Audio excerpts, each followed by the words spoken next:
Halo, perkenalkan nama saya Rehwa Grace Marbu, NIM 1821806 dari kelompok 5 dengan nama kelompok abu-abu. Pada video ini saya akan menjelaskan tentang perancangan sistem yang menunjukkan jumlah orang dalam ruangan. Sistem ini adalah sistem yang kami angkat dalam pengerjaan proyek TPK dalam rangka pemenuhan tugas mata kuliah rekayasa sistem multimedia. Nah, berikut adalah tim saya. Pada video ini saya akan membagi menjadi 3 segmen, yaitu segmen pertama menjelaskan tentang sistem yang kami rancang, dan pada segmen kedua adalah demo, dan pada segmen ketiga adalah kesimpulan. Yang pertama itu sistem kami ini merupakan web deteksi dan visualisasi data. Ini merupakan tampilan web deteksinya dengan isu yang kami bawa, yaitu penerapan protokol kesehatan yang masih kurang disiplin dan kekhawatiran orang untuk keluar rumah. Dan untuk bidang penerapannya sendiri adalah dalam bidang kesehatan dan administrasi laporan, serta metodologi desain dan rekayasa yang kami gunakan adalah waterfall.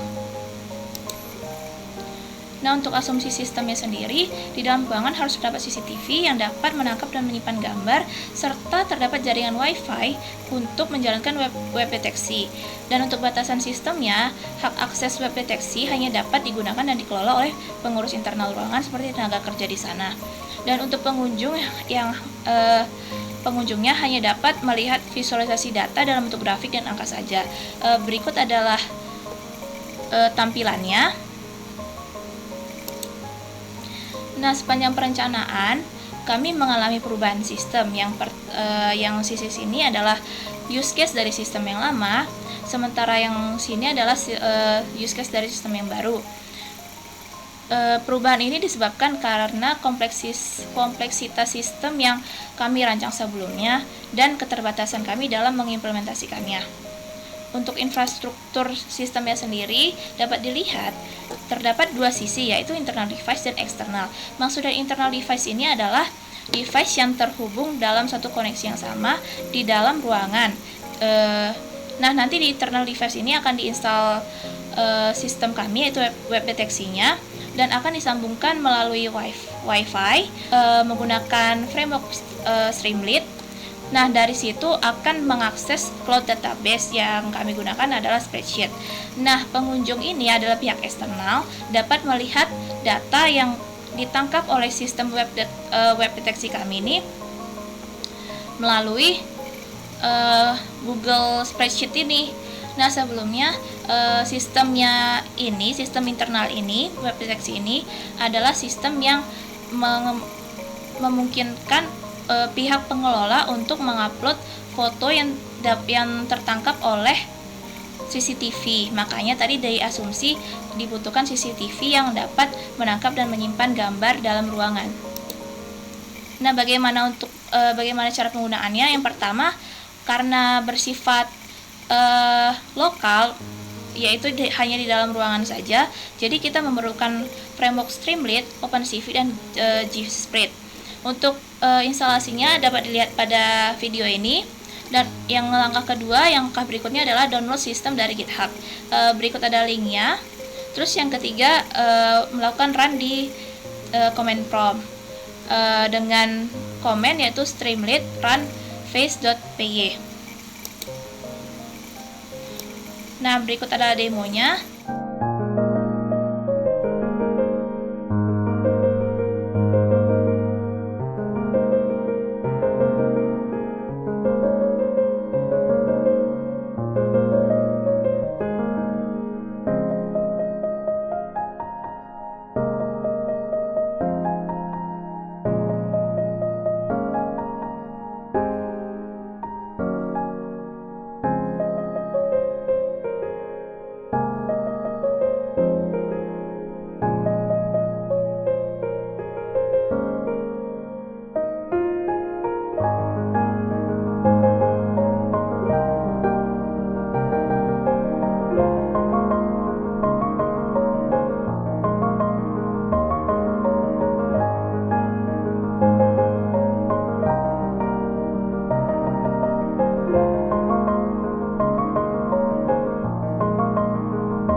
Dan yang terakhir adalah kesimpulan.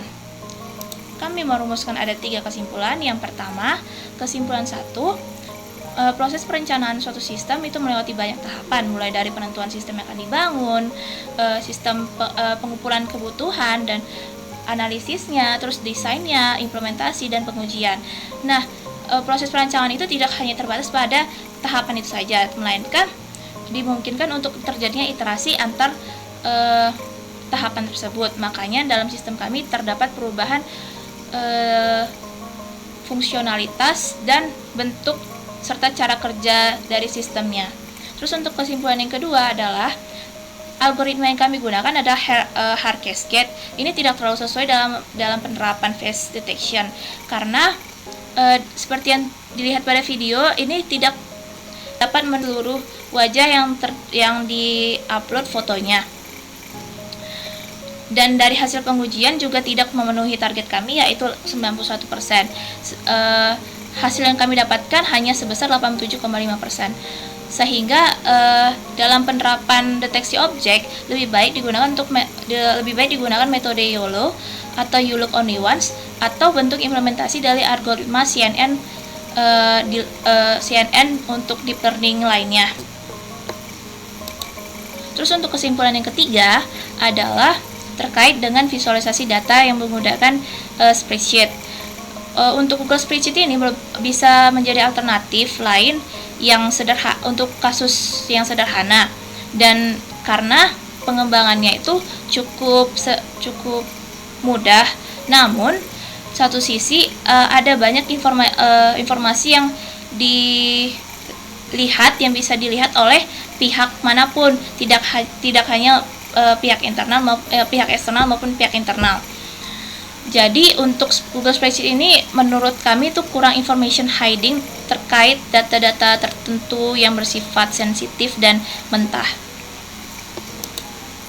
Nah, berikut ada pembagian kerja dari kelompok kami.